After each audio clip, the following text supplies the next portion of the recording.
Centre, followed by the member from Edmonton-Strathcona. Thanks very much, Mr. Speaker. Mr. Speaker, after a working group of experts to provide advice was established, they recommended an environmental monitoring agency be set up. But the Environment Minister then needed a management board to direct the creation of this agency. Still with me?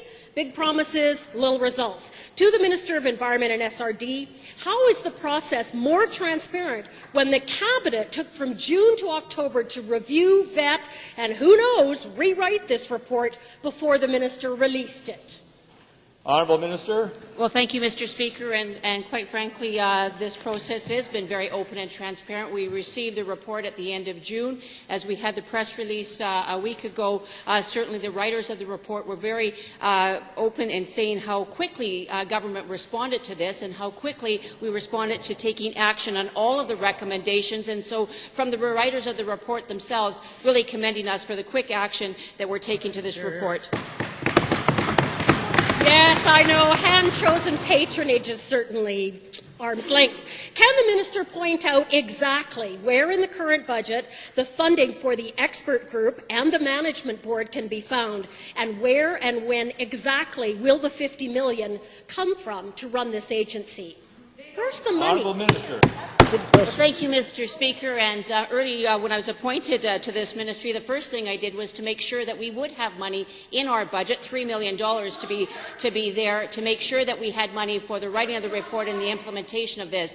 As Mr. Speaker and as Albertans know, the industry has come forward as well and made commitments with regards to funding this $50 million up to each year for a maximum of 3 years. And so the money is there. And Mr. Speaker, we have made a commitment under the leadership of this Premier and so has industry to make sure that funding is in place for environmental monitoring. Honourable member.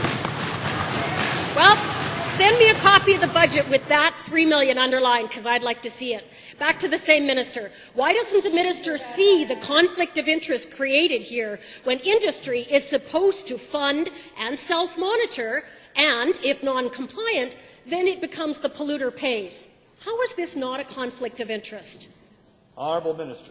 Well, Mr. Speaker, you know, it's quite interesting. Those that were critics of ours, people like Dr. Schindler, who were quite critical of us in the process before, last week coming forward was saying very positive things about, one, making sure that the finance is in place, making sure that there's an arm's length board that will be reporting on the science and the data that will be arm's length, and then making sure that we put the funding in with regards to this. Our critics have come forward, brought things forward, and now are saying this is the way that they see it going forward. Very positive comments from that, Mr. Speaker. Thank you.